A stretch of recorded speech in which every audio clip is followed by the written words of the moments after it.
Yesterday was an exceptionally grisly day in the area of the special military operation which Russia is conducting in the territory of Ukraine.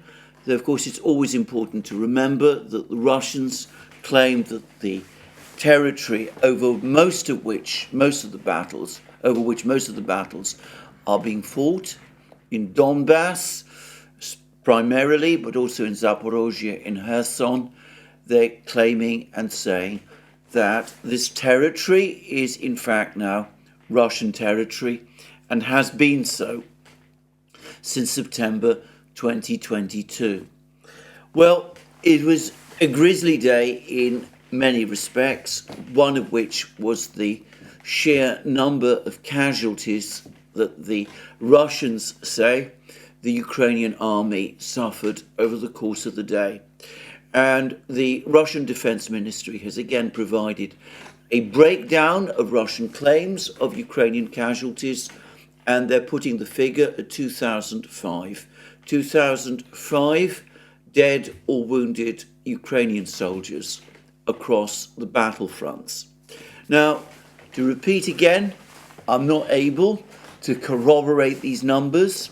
Of course, the Ukrainians don't admit to them, and Western commentators don't accept them either.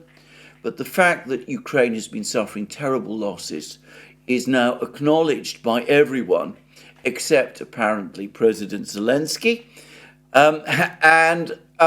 Given that this is so, given that the information that has been coming from Ukraine, sometimes from official Ukrainian sources, appears to correlate fairly well with Russian claims, I personally am inclined to believe that these Russian claims are true.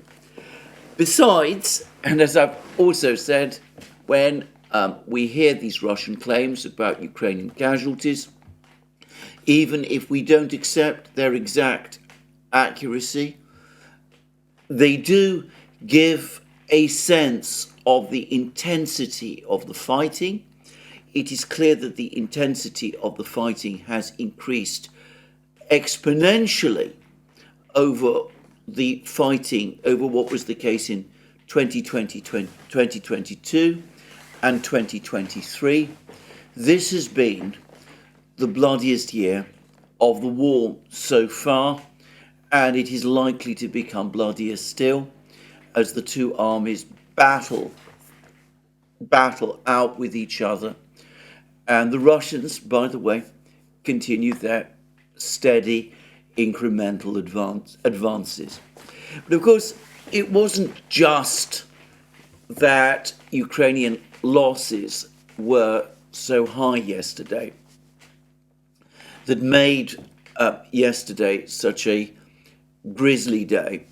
We also have had multiple reports, in fact, furious reports from Russia about an event that took place on a beach near Sevastopol, where it is universally acknowledged that a Ukrainian-launched ATACMS missile exploded over the air and scattering cluster munitions over the beach, causing injuries to hundreds of people, civilians, enjoying their time on the beach. It is, of course, summer, and it seems also that at least half a dozen people were killed outright, and the death toll is likely to rise.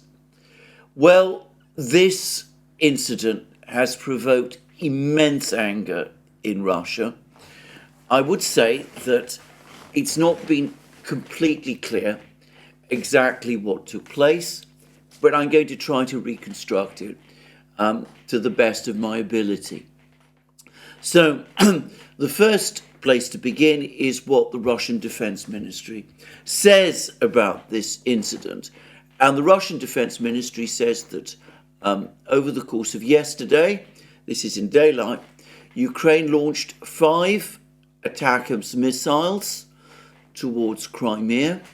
Russian air defense, the air defenses were able to shoot down 4 of these missiles.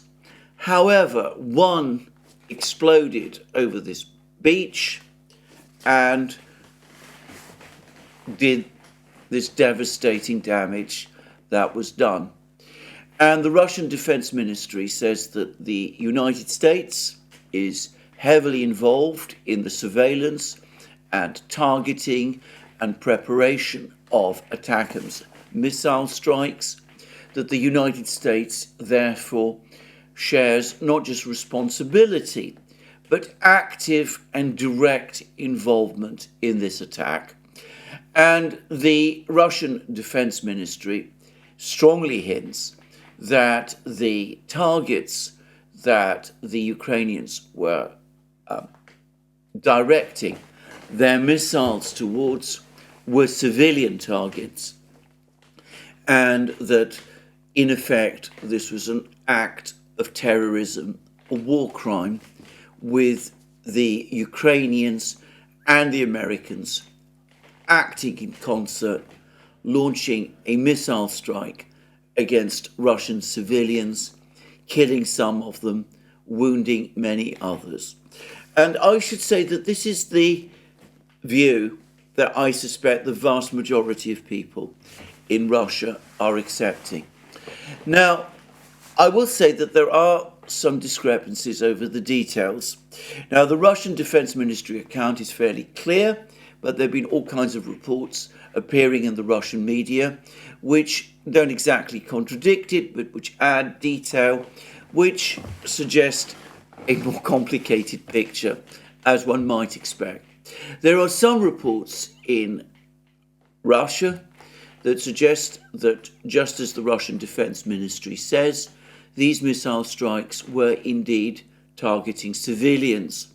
And I've seen one report which actually says that the missiles were being launched towards the main Orthodox cathedral in Crimea, in Sevastopol, and that it was this building which these ATACMS missiles were primarily attacking.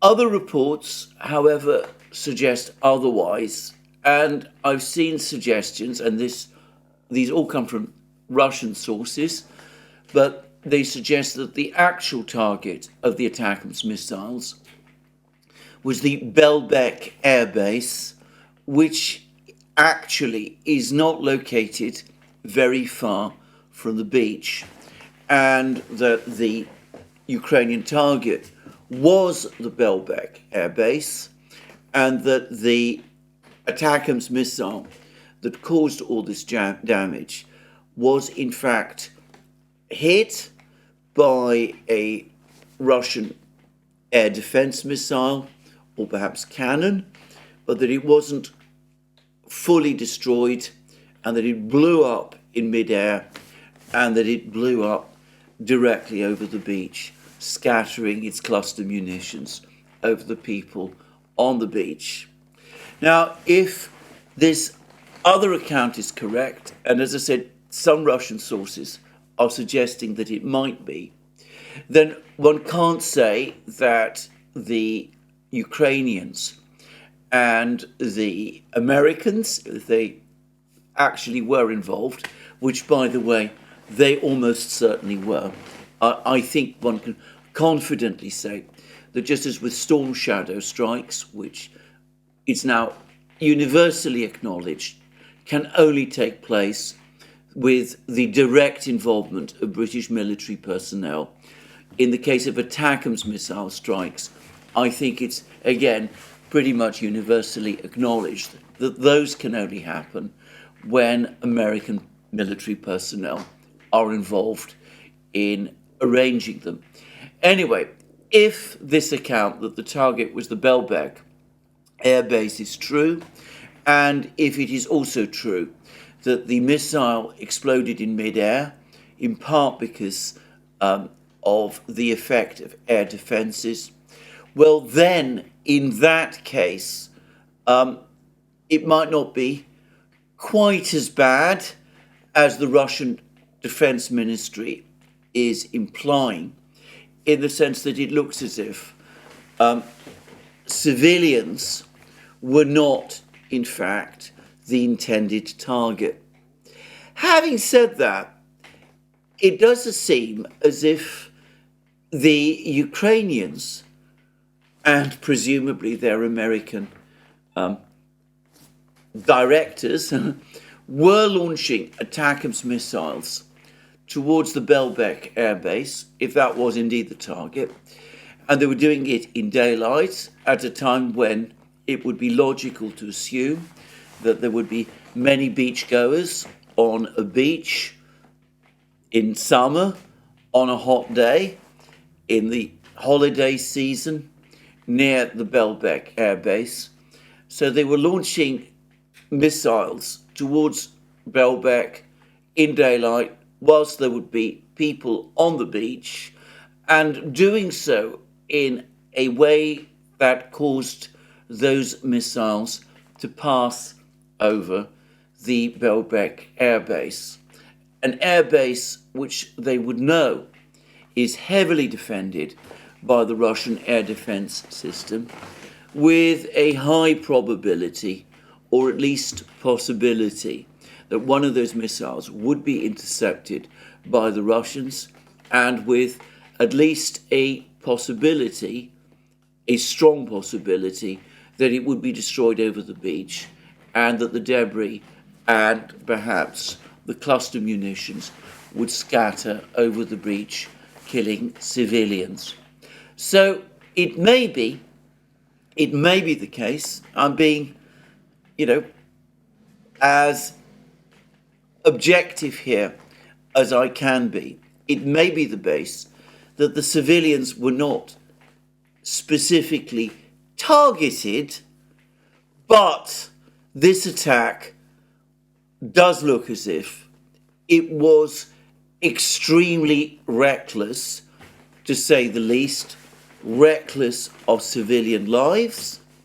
And by the way, when recklessness becomes negligence, as perhaps it did in this case, well, I suspect that that might be a war crime also. So, an extraordinary thing to do by the Ukrainians. Bear in mind that Belbek is well within range of ATACMS missiles launched from Ukrainian territory.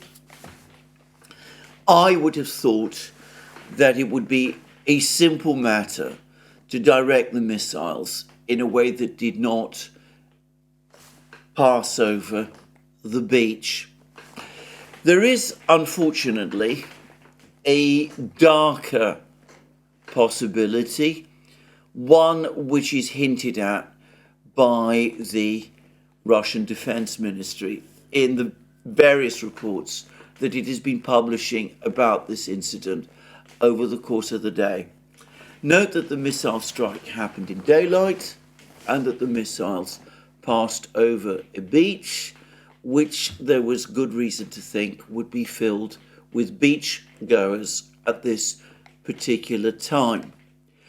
I have discussed at length that the ATACMS missiles are not proving as successful, anywhere near as successful as the Ukrainians and some of the advocates of supplying Ukraine with these missiles in the West appear to have expected.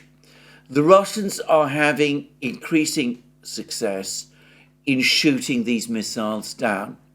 The contrast, as I pointed out, is with the Russian Iskander-M system, which the Ukrainians are incapable of shooting down. The Russians have repeatedly demonstrated that they can shoot down ATACMS missiles. And in fact, the great majority of these missiles, which are launched towards Russian positions by the Ukrainians, do in fact get shot down. So, Maybe, and I'm speculating here, but I suspect that there are Russians who think this. By the way, I'm not saying that this is true. I'm just floating this possibility.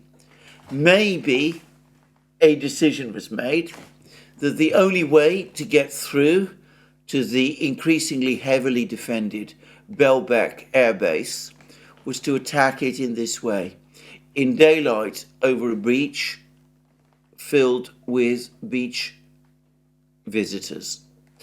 The premise being that the Russian air defense system might balk from shooting down ATACMS missiles as they approach the Belbek air base over this beach. Bear in mind the point that I made in my program yesterday about the fact that people who discuss the Russian air defense system focus excessively on the very powerful, very long-range ballistic anti-aircraft missiles and systems like the S-300, S-400, and, by the way, the S-500, which the Russians deploy in huge quantities. These are huge, powerful missiles intended for engagements at very long distances and often at very high altitudes. Most of the Ukrainian missiles and drones, the great majority of the drones that the Russians shoot down, are not shot down, as I understand it, by these very powerful systems. They're shot down by short-range point defense systems like the Tor and the Panzer, both of which have proved extremely effective in intercepting missiles like the Storm Shadow and the Scalp, and one suspects the ATACMS as well, but also they proved very effective in shooting down Ukrainian drones. So it could be that the Ukrainians said to themselves, the Ukrainians and the Americans said to themselves, that since it's these short-range Russian systems that they would have to overcome in order to reach the Belbek air base, why not route the missiles across the beach at midday in the hope that the Russian controllers of these short-range systems would decide that they could not shoot down an ATACMS missile or missiles flying over a beach. Now, if that was the intention, if that was the plan, and if that was indeed what happened, and that it led to the missile being destroyed and the debris falling on the beach, well, that was not just reckless and not just negligent. It was, in my opinion, every bit as bad as it would have been if the civilians had been targeted outright. It would have been an extraordinarily cynical and ruthless action. And again, I suspect, though I want to emphasize, I'm not any sort of expert in this area, but I would suspect that it was, in that case, a war crime also. Anyway, the Russians are furious about this incident. The American ambassador has been called into the foreign ministry, where he has been handed a very strong protest by the Russian foreign ministry. The Russians have been openly saying that the United States is a accomplice to this crime, which is what they call it. There are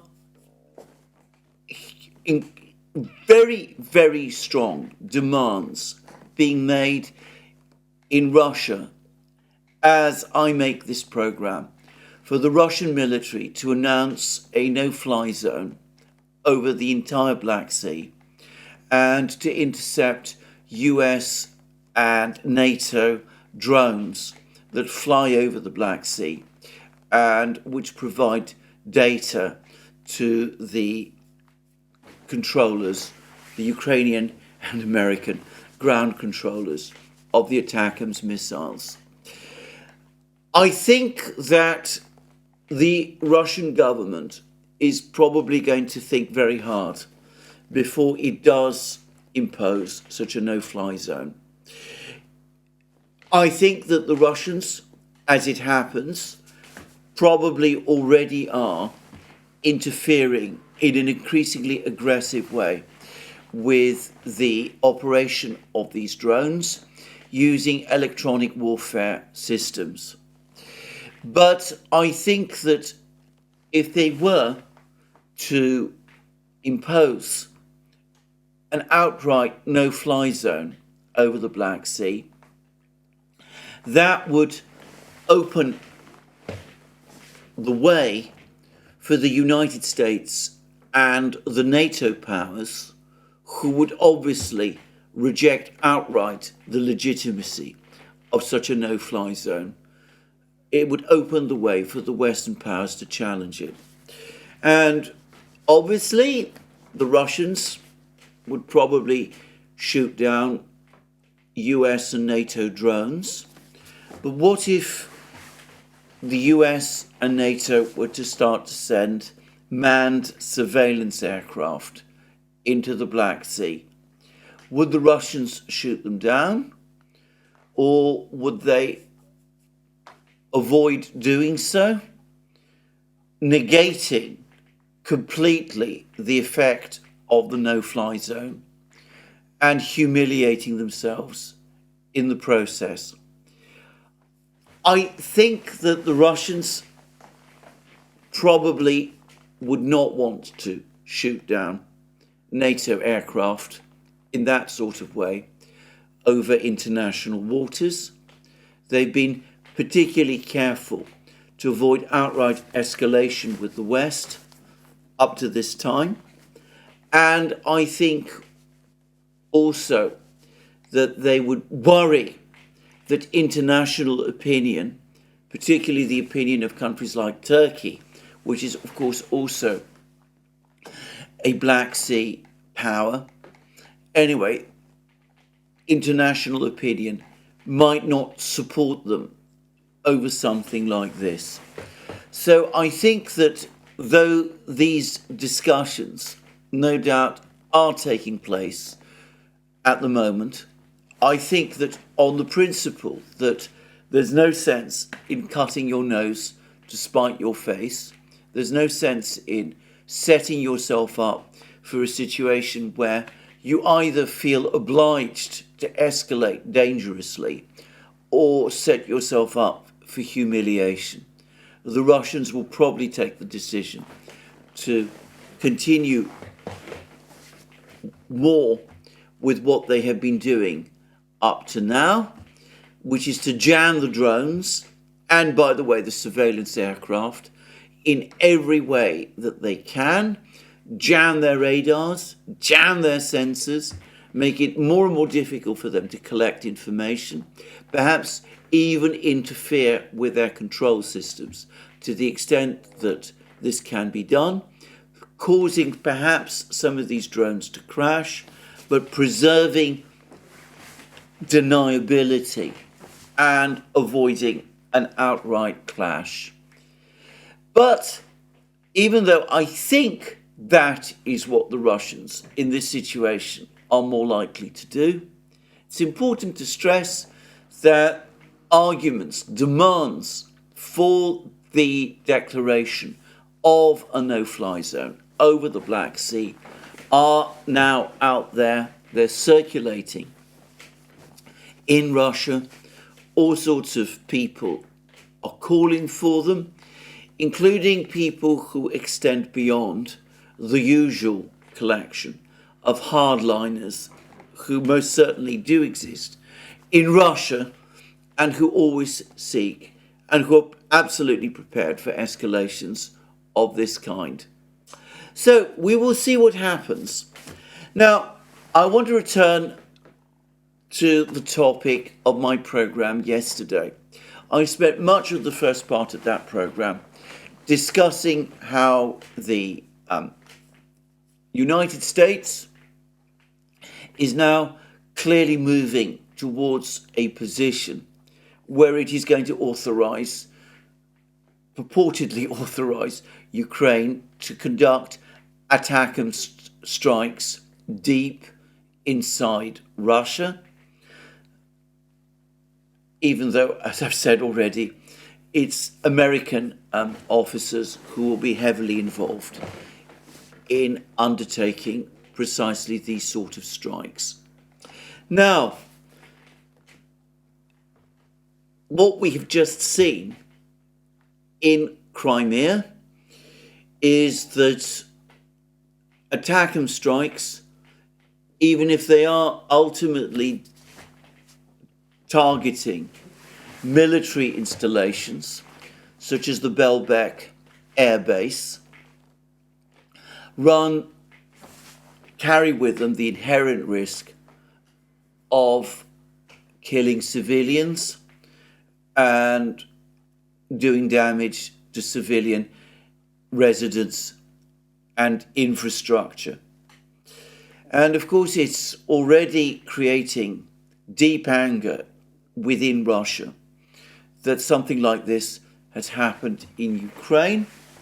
But of course, if it happens in Belgorod or Bryansk region or Kursk region, the anger is likely to be greater still.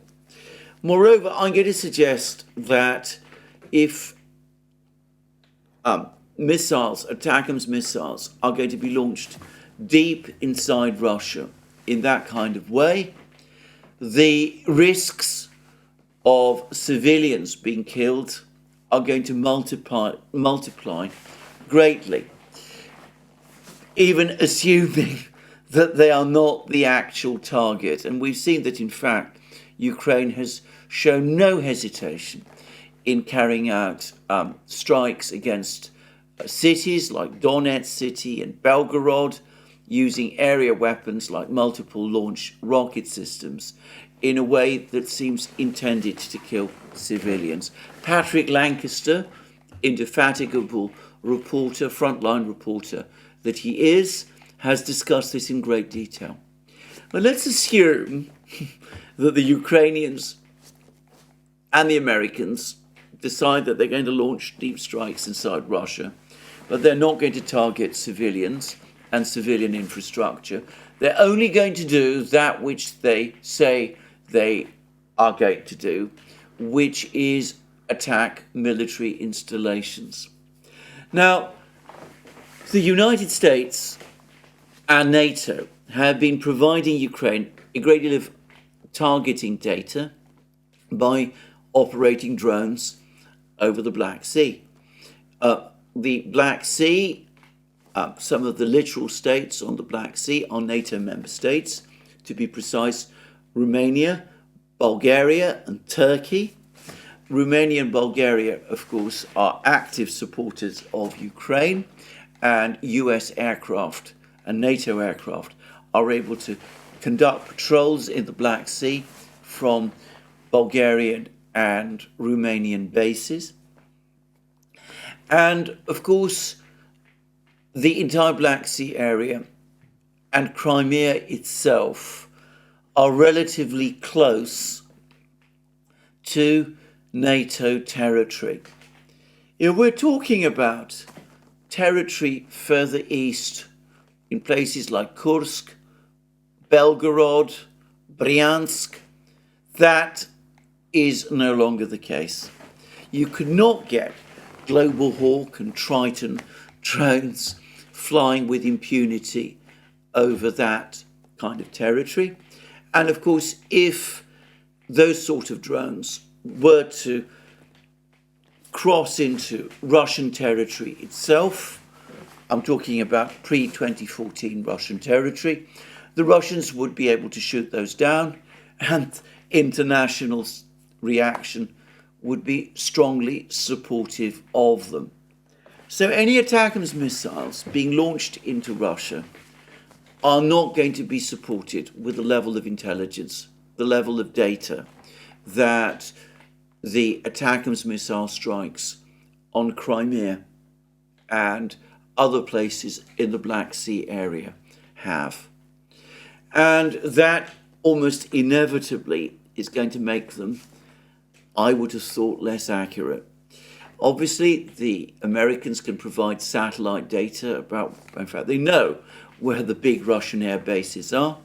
They know where the big Russian barracks and those sort of things are, but they probably won't know to the same extent where the Russian air defense missiles are located, because these mobile air defense systems are mobile and they move around, and there's a complex geometry in the way in which the Russian air defense system is configured, and the Americans will not be fully informed about it, and nor will the operators of the ATACMS missiles.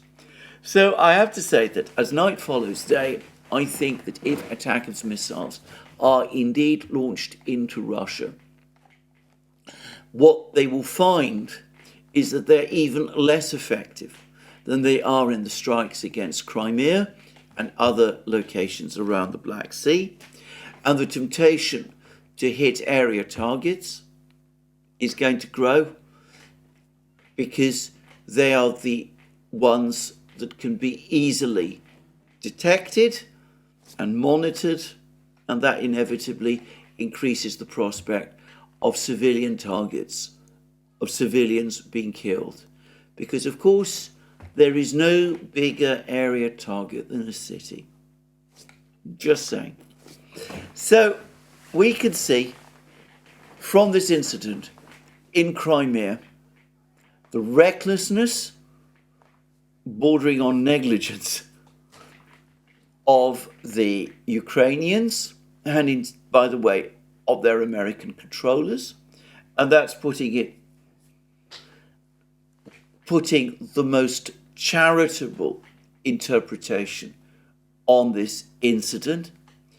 And we can also see the dangers that this incident points to if, or rather when, the green light for missile strikes inside Russia with ATACMS missiles is finally given. Now, bear in mind that the Russians have already said that for them, missile strikes on their territory is a red line, and that they will react and that they will respond. Now, against the British and the French, they made it fairly clear that they're prepared to respond against British and French territory. I do not believe that the Russians will launch any kind of attack against US territory. And since the Russians have no need to begin a military confrontation with the United States, which could escalate to catastrophic levels, I don't think that they would attack US military installations in Europe. Though I am not certain of that. But they've already made it clear, and I think Putin's visit to North Korea puts the question now beyond any doubt. They've already made it clear that they're going to supply weapons, advanced weapons, to US enemies. And obviously the North Koreans are one such party, but the North Koreans have a certain degree of control over a high degree of control over their armed forces, and they're not at the moment in a direct military confrontation with the United States. But there are other actors around the world, most especially in the Middle East, who are only too anxious and keen to attack Americans. And about them, one cannot say the same. This, I think, is now coming. At some point over the next few months, we're going to start to see upticks more than optics, attacks on American bases. And I'm sorry to say that I think there's a high chance, in fact, a very strong chance, that Americans are going to die. Now, the United States will no doubt be aware of the Russian role in this. No doubt there will be massive public complaints when it happens. Remember how a couple of years ago there was a huge uproar about the fact that the Russians were allegedly providing bonuses to the Taliban, paying bonuses to Taliban fighters who had killed American soldiers. That story turned out to be completely wrong, but I remember when it spread that there was a lot of confected fury over it towards the Russians because of it. Just imagine what the reaction is going to be when something like that starts to happen, and the evidence this time is that the Russians are indeed responsible. We are in a very, very dangerous situation.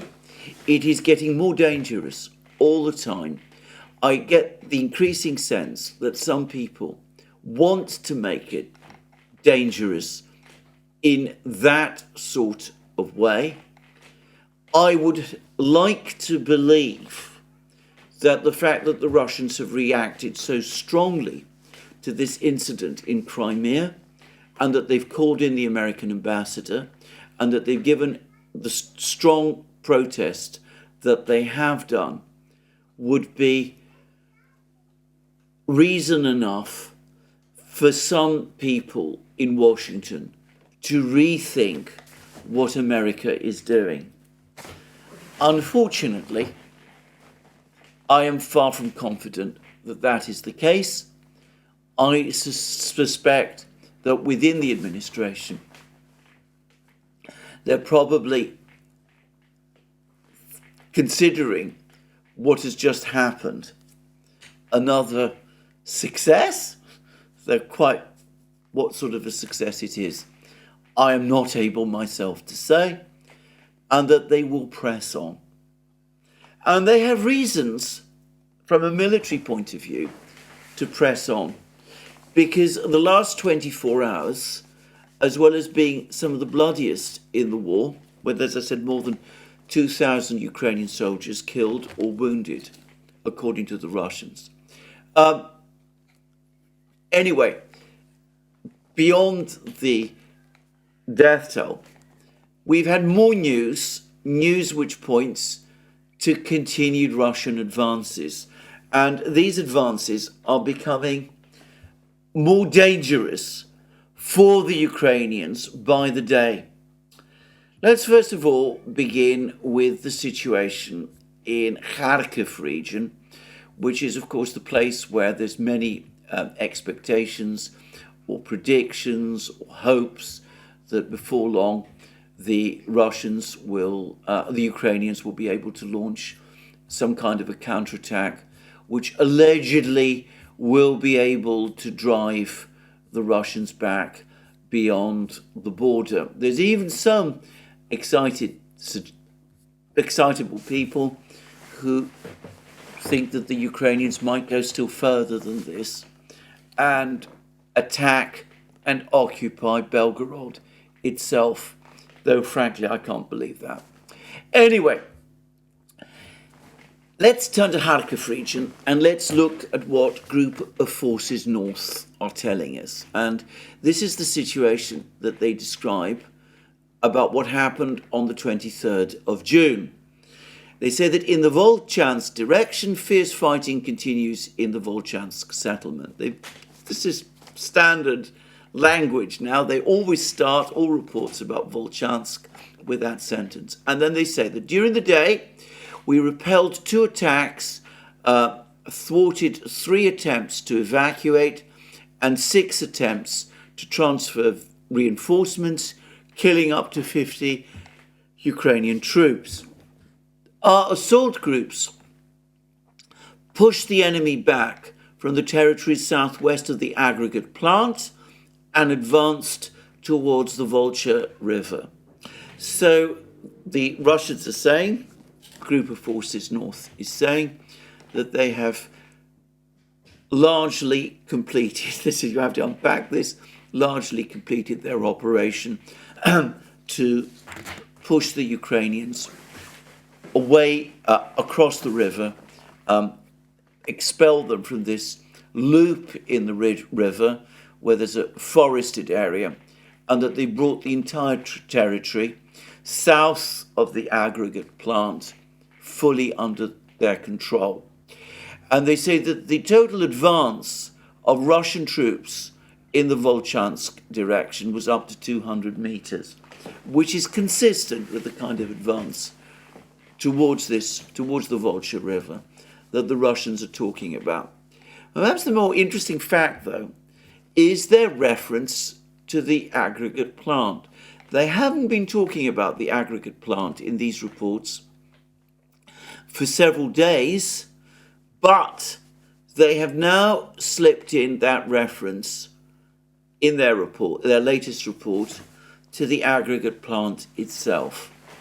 That strongly suggests to me that the reports that have been dribbling through from specifically Russian sources, but even also from some Ukrainian soldiers, that the Russians have now occupied the entire territory of the aggregate plant, and that the fighting that is continuing in the aggregate plant consists exclusively of mopping up operations, those reports are true. So if that is correct, then there has been a very serious deterioration of the position of the Ukrainians in Volchansk. The Russian Defense Ministry itself has claimed that there was another attempted breakout from the area of the high-rise buildings by the men of the 71st Jaeger Brigade of the Ukrainian army, but that this was repelled, which is again consistent with this report. And Group of Forces North also tells us something about the situation in Lipsy. They say in Lipsy, in the early morning, that's the early morning of yesterday, the enemy attempted to seize Glubokoye with the help of 2 assault groups supported by infantry fighting vehicles and tanks. Now that was a big armoured assault, in other words. Infantry fighting vehicles and tanks. We're looking at a significant number of Ukrainian troops and an armoured attack on Lipsy. This is by far the biggest attack on Lipsy that has taken place up to now. And Group of Forces North says the armoured vehicles and personnel were hit with Lancet fire and FPV drones, after which they fled. 2 BMPs, 1 tank, and up to 10 enemy troops were destroyed, and 1 was captured. So, a completely failed attack by a large force of Ukrainian troops trying to break into Glubokoye and to try to capture this village. The attack was unsuccessful, even as the Russians appear to be close to the capture of all of northern Volchansk, north of the Volcha River. And then Group of Forces North provides us with this interesting summary. They say, the enemy is seeking to increase the number of assault groups on the right bank of the Volcha River in order to dislodge us from the eastern part of Volchansk. So this is the eastern part of northern Volchansk It's the area from the Tikha, the village of Tikha, which the Ukrainians control, and by the way have always controlled. The Ukrainians are trying to break into northern Volchansk on its eastern flank by attacking the Russians from this village. And in fact, they say the purpose of these attacks, and again I'm quoting, is opening the road to the village of Tikha. In other words, it's an attempt to send a relief force to the aid of the men of the 71st Jaeger Brigade, trapped in the high-rise buildings, by launching these flank attacks.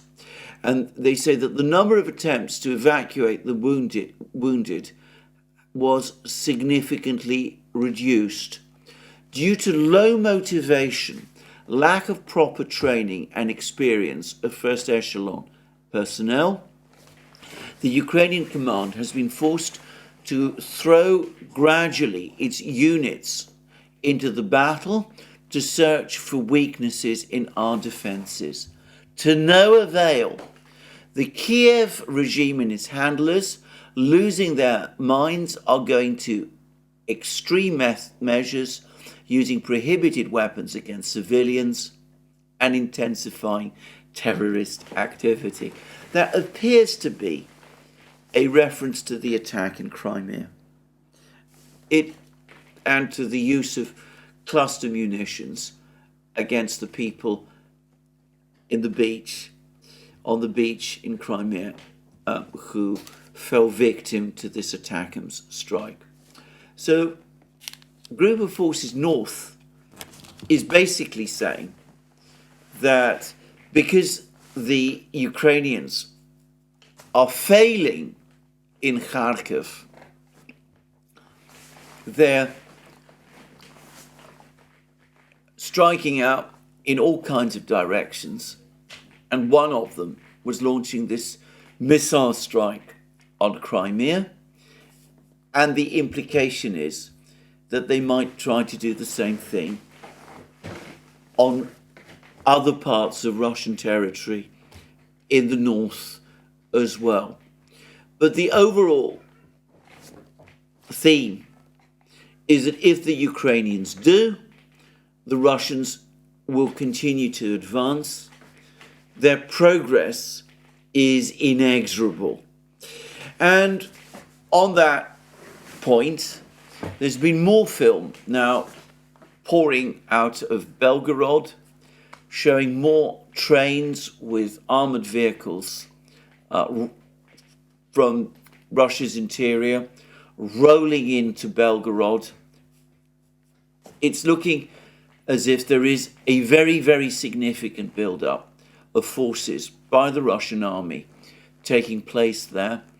And I can't help but think that a big mechanized strike force is being assembled, either to repel any Ukrainian counterattack, which is launched, or more plausibly, to exploit whatever advantage the Russians gain if the Ukrainians either lose control of Volchansk, as is looking increasingly likely, or do launch a counterattack, and that counterattack fails. Now, there is another mystery about what exactly is taking place on the battlefronts, which is highlighted for me by the latest Russian Defense Ministry report, the one which says that the Ukrainians over the previous day lost 2,000 men killed and wounded. The Russians, the Defense Ministry, makes this claim about the weapon systems, Ukrainian weapon systems, that were brought down by the Russian air defenses. Air defense systems have shot down 176 Ukrainian unmanned aerial vehicles, drones in other words, 6 US-made ATACMS operational tactical missiles, The sixth missile apparently was launched at night towards another airbase. The Ukrainians are claiming that it got through. This is in Crimea. They've provided some pictures which appear to show some kind of a fire in the distance. I don't think one can draw any conclusions at all from this picture about whether or not this missile did indeed get through. I'm not going to discuss that further. And then we read this: 4 US-made Patriot anti-aircraft guided missiles, as well as 10 US-made HIMARS and Czech-made Vampire systems. 4 US Patriot anti-aircraft guided missiles were shot down by Russian air defences.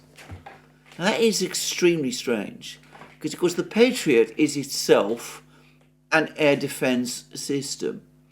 So what exactly is happening?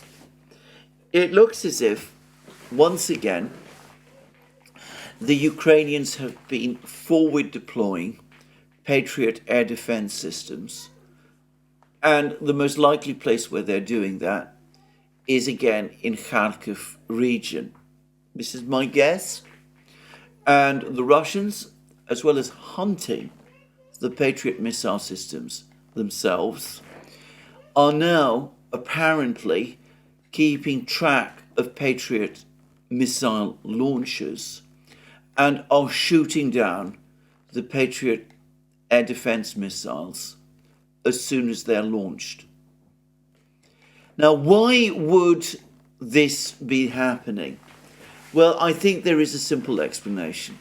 Over the last 24 hours, the Russians have engaged in a massive bombing campaign of Ukrainian positions in Kharkiv region.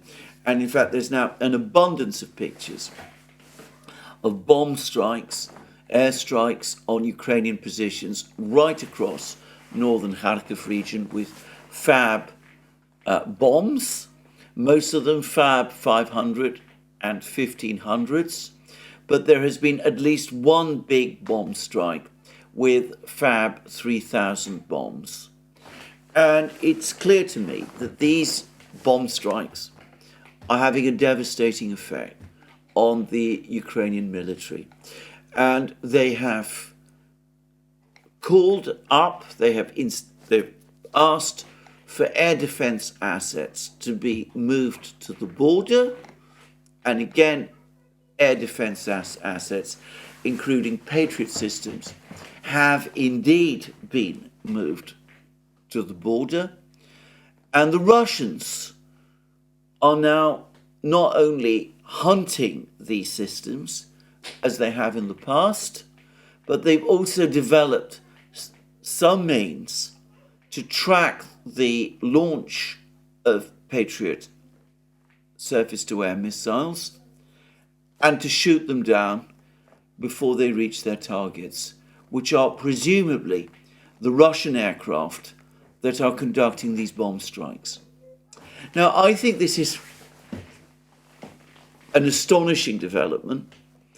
I've been aware that it is theoretically possible, but if 4 Patriot missiles have been shot down in this way, then that points to serious problems, I would have thought, with the Patriot missile system and its effectiveness, because the Russians have developed yet another counter to it and seem to be able to monitor both the launches and the movement of the missiles, basically from the moment that they are launched. It would suggest that Russian radar systems in this area are becoming increasingly sophisticated. It's plausible that AWACS aircraft, Russian AWACS aircraft, A500, perhaps even the A100 system, which is apparently now, one solitary version of it is apparently now flying. Maybe it is involved in doing this. But anyway, It could be AWACS aircraft, Russian AWACS aircraft that are conducting this sort of operation. Or it could be that the Russian ground launch radars are able to track the launch of Patriot missiles systems and are able to shoot them down. Or, of course, it could be that the Russians are just making this all up. But I think that is most unlikely myself. So far, the Russian Defense Ministry, in my experience, has been reasonably accurate in reporting Ukrainian material losses. More often than not, we've been able to confirm their claims with independent photographic and film evidence when it has been provided. So, a very complex situation developing in Kharkiv region. And of course, if the Ukrainians really are deploying Patriot missile systems to Kharkiv region, then it looks as if their situation is indeed becoming increasingly critical. And we see what, if anything, these Patriot missile systems achieve before they are destroyed, as I am confident eventually they will be.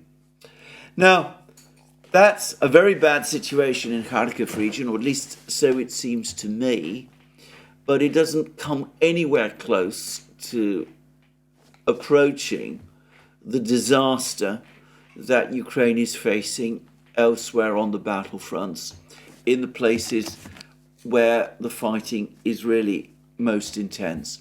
And let me again make the observation that the Russians claim that the Ukrainians suffered 220 losses, lost 220 men in the Kharkiv region. But compare that to what has happened in other places. Group of Forces North, which is conducting operations in the Kupiansk area, claims to have killed and wounded 480 soldiers over the course of the previous day. Group of Forces South, which is conducting operations in the Kurakovo, Vugleda area, fighting in places like Krasnogorovka, Georgievka, Konstantinovka, those places. They say that in their area of responsibility, as many as 610 Ukrainian soldiers were killed.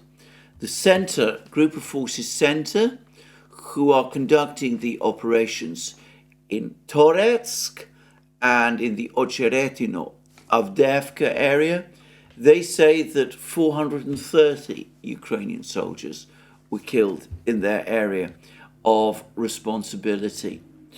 And Group of Forces East, who are conducting operations elsewhere in Donbass, they claim that they killed or wounded 140 men.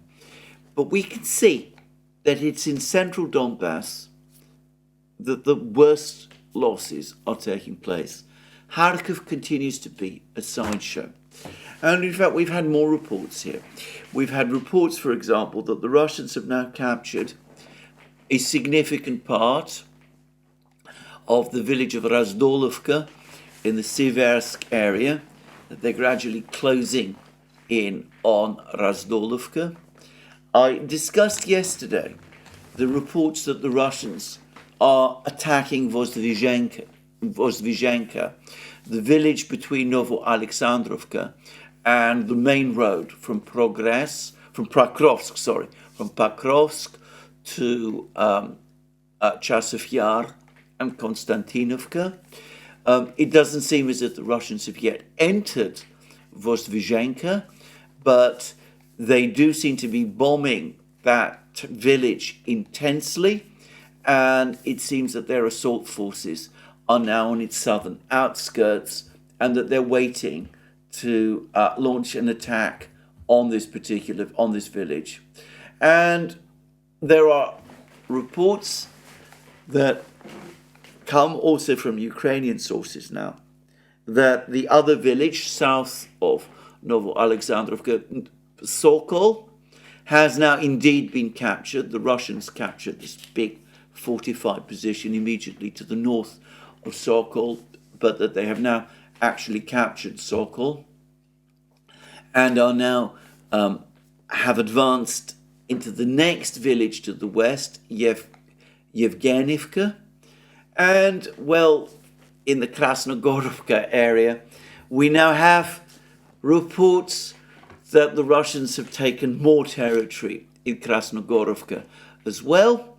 And the fighting there, as I said, continues in its desultory way, but the Russians continue their advances in Krasnogorovka as well. Now, going back to this Russian report from the Defense Ministry, the heaviest losses, according to the Russians, that the Ukrainians suffered, 610 men dead and wounded, were precisely in the Kurachovo area. Now that could include the fighting in Krasnogorovka, but it seems that another perhaps seminally important event is approaching, in that the Russians, who have apparently trapped Ukrainian troops in a village called Vladimirovka, have now advanced closer to a village further north called Vodyane. This is in the area to the south of the Novomikhailovka and Paraskovievka and Konstantinovka, various villages to the south of Marinka. And of course the point about Vodyane is that it lies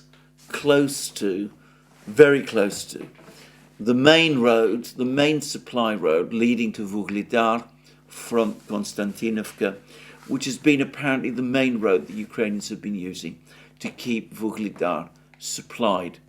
So it looks like another key Ukrainian supply road is about to be cut.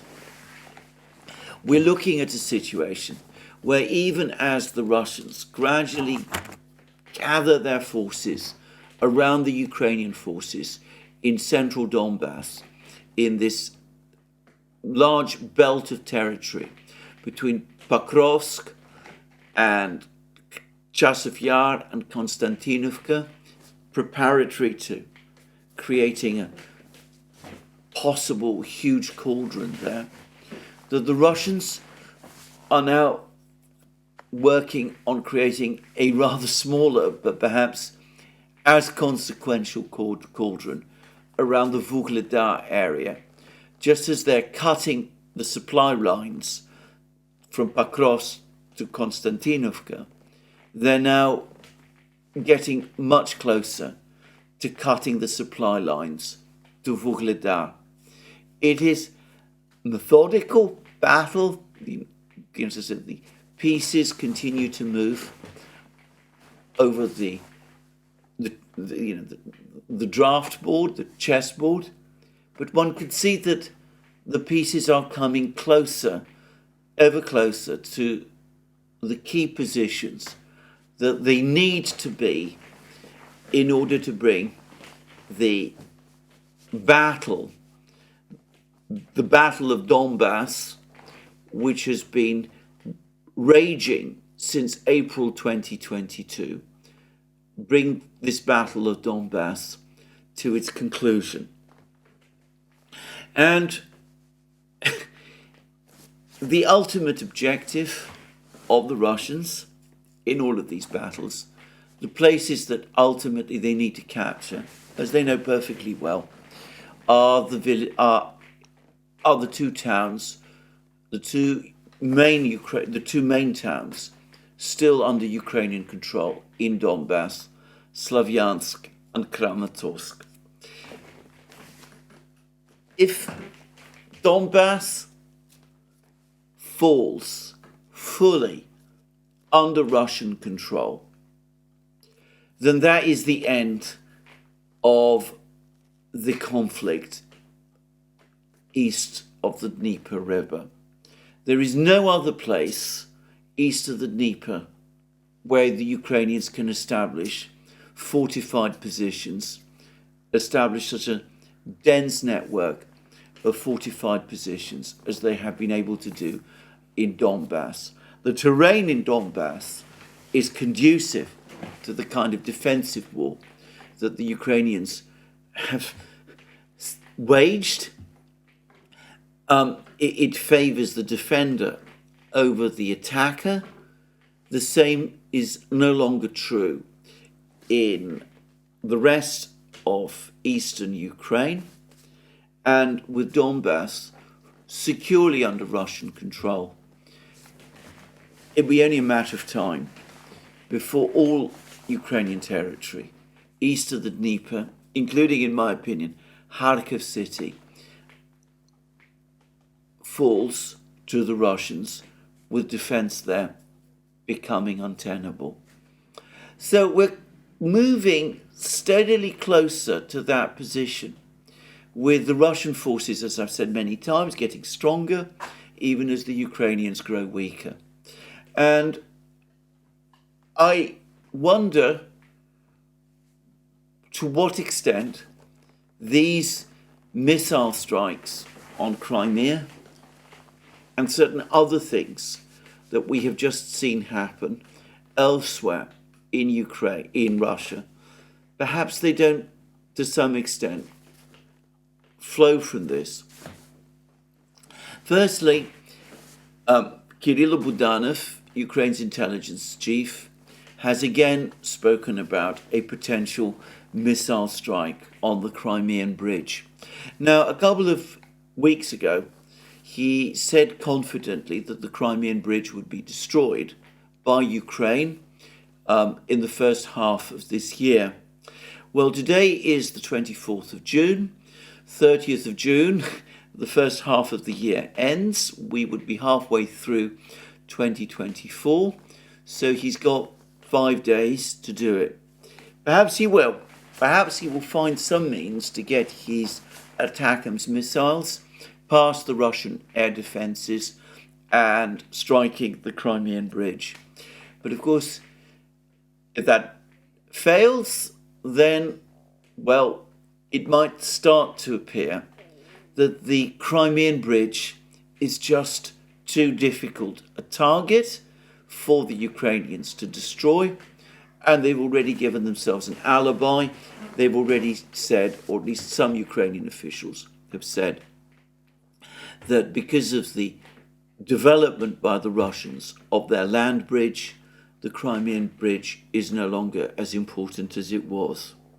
Anyway, let's keep an eye on that. But alongside all of these battles that have been happening across Ukraine, we've now had reports, in fact they're not reports, they're facts, confirmed facts, of a string of terrorist attacks in Russia. Now, a couple of days ago, an incident took place in a prison in Rostov when some prisoners apparently took some people, I'm not sure exactly which people, hostage. The hostage situation in this prison was quickly resolved. Russian special forces moved in. The prisoners who took the hostages were apparently all killed in the shootout, and as I understand it, all the hostages were saved and have been released. It's a complicated operation, and I wonder exactly what did take place.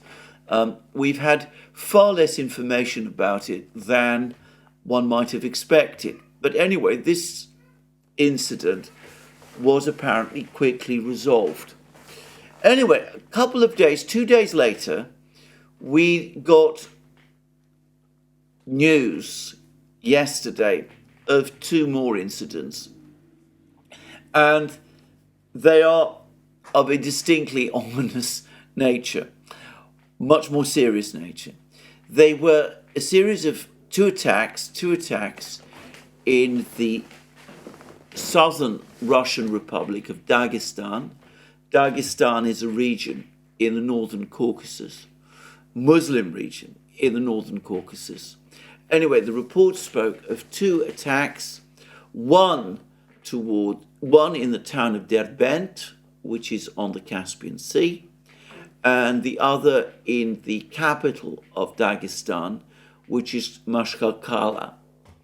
And from what I can understand from these reports, the attacks, which were carried out by a small group of people, targeted principally religious buildings, Orthodox churches, which are of course visited by Slavs, by Russians, and a Jewish synagogue.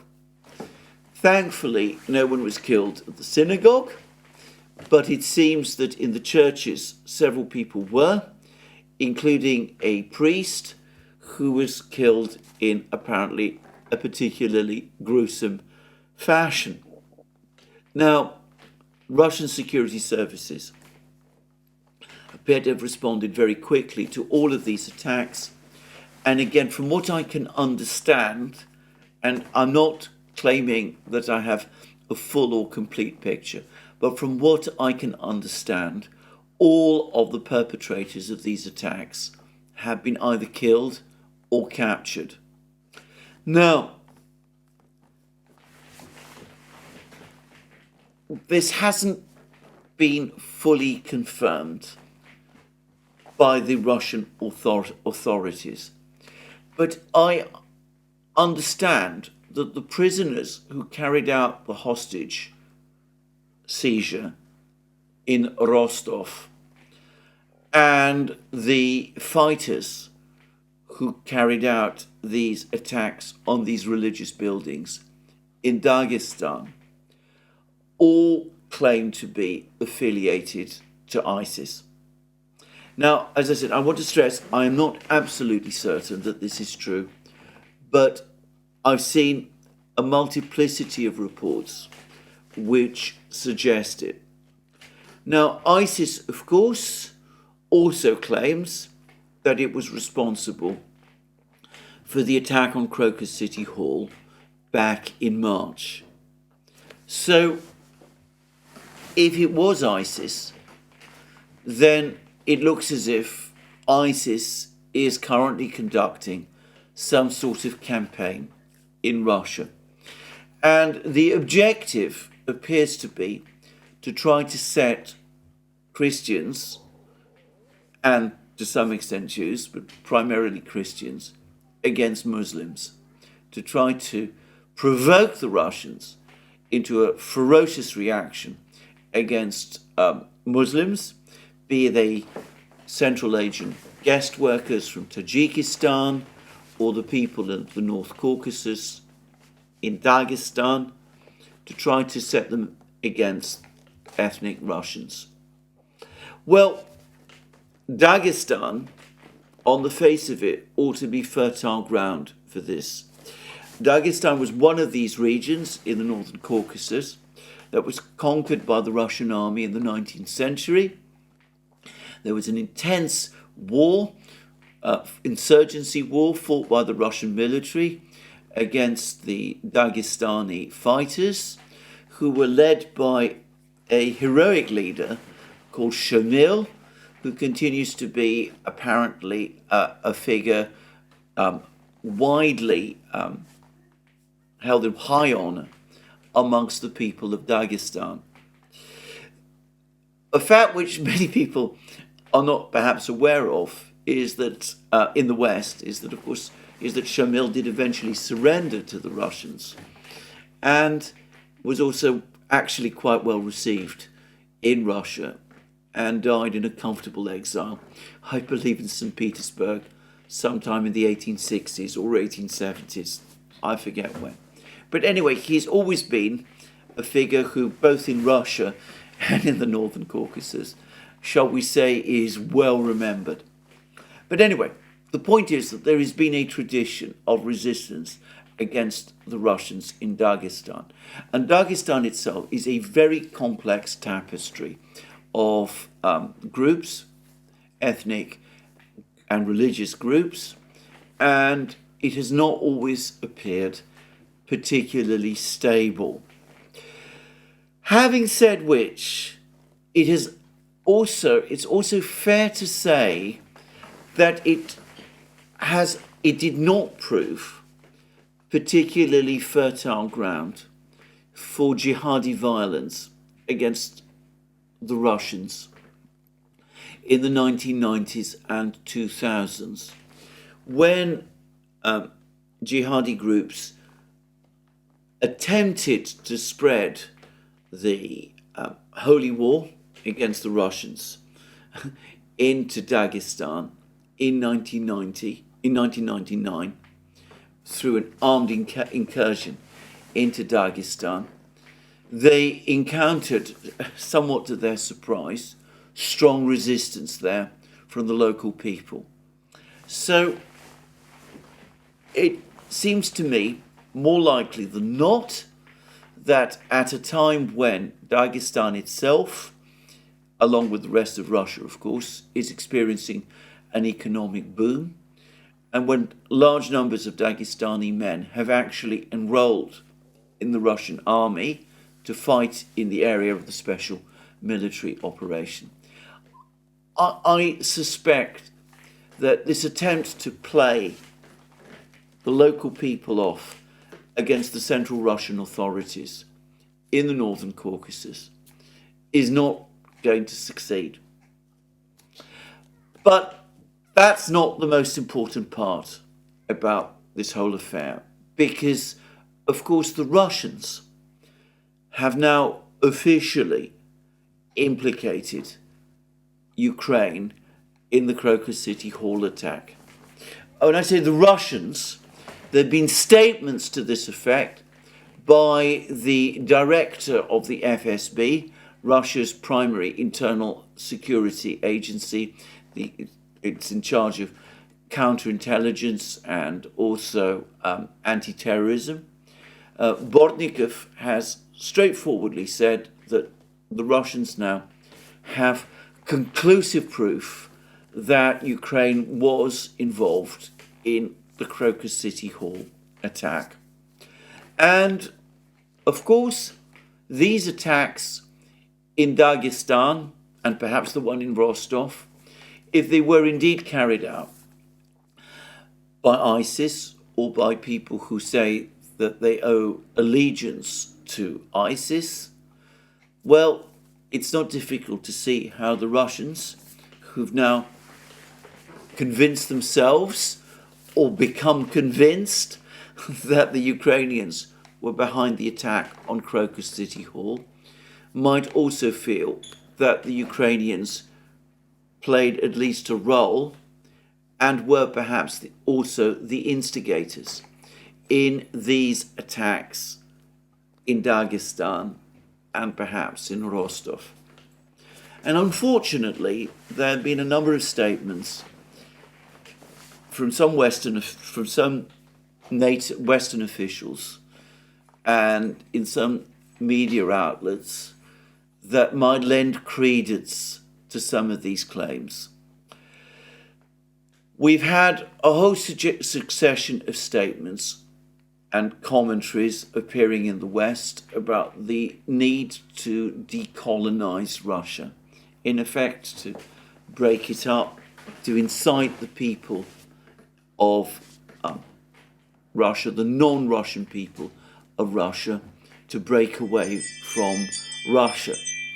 We've also had statements from President Duda of Poland at the Peace Summit in Switzerland a week ago, in which he spoke about Russia as the prison house of the people, invoking that metaphor sometimes attributed to Lenin. I'm not sure whether Lenin actually ever said it, and also appearing to incite ethnic minorities in Russia to rebel against the Russian authorities.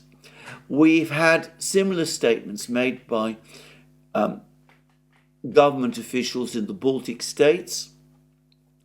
I believe Prime Minister Kallas of Estonia has spoken about the need or the importance of dismembering Russia.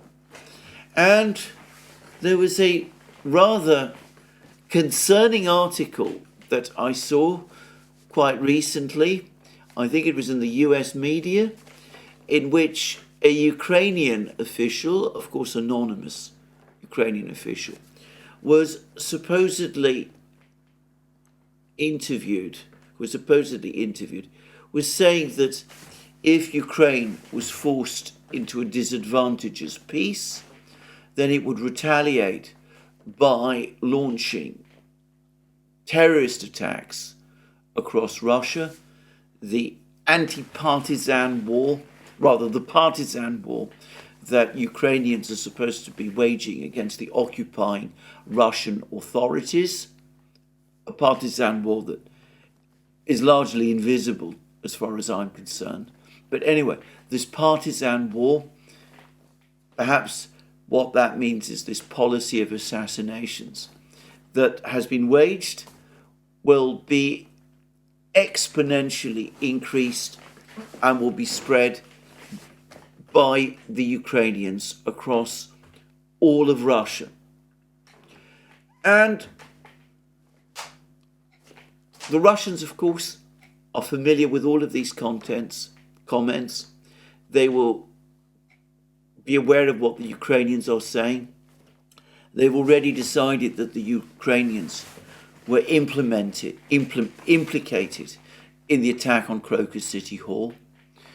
They are, of course, fully aware of the comments that have been made by President Duda, Prime Minister Kallas, and by others.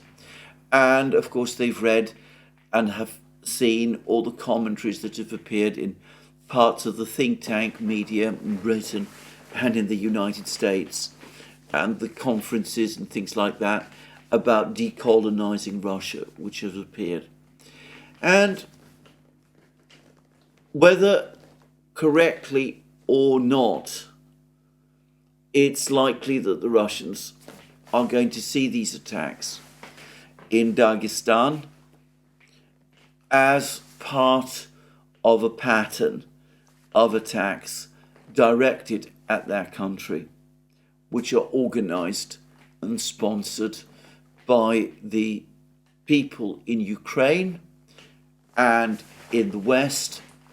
We're talking about major campaign, a terrorist campaign against Russians on Russian territory, and are talking about ultimate dismemberment of Russia. I have to say that if anything like this is going on, and I don't know that it is, by the way, but, well, I've set out all the reasons why the Russians might think it was. But if anything like this really is going on, then again, this is a disastrous idea. Firstly, I don't think that Russia is in fact going to break up. I think, on the contrary, what the effect of these kind of attacks would be, just as, by the way, is going to be the case with the attack, or at least the deaths of all those beachgoers in Crimea. What the effect of all of that is going to be is, again, it is going to harden feelings in Russia that the West is not only opposed politically to Russia, but desires its destruction and is therefore an implacable enemy towards which the Russians must respond with the same level of implacability. And this would create a hostility from Russians towards the West, which has never existed at any time since the defeat of the Germans in the Second World War, and which did not exist during the Cold War. Now, I don't understand why we would want that. I already predict that the effect of the ATACMS strike, which killed all those people in the beach, is going to be a rush by more Russian men to enlist in the Russian army over the next few weeks. This happened, by the way, directly after the attack on Crocus City Hall. So there's probably going to be more men now joining up the Russian army.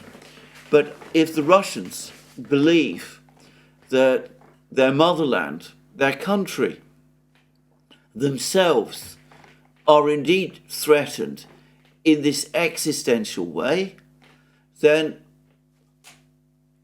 that will not only harden their views about where the war in Ukraine should go and how it should end, but it will make them even more hostile to the West than they already are, and probably make that hostility in effect permanent.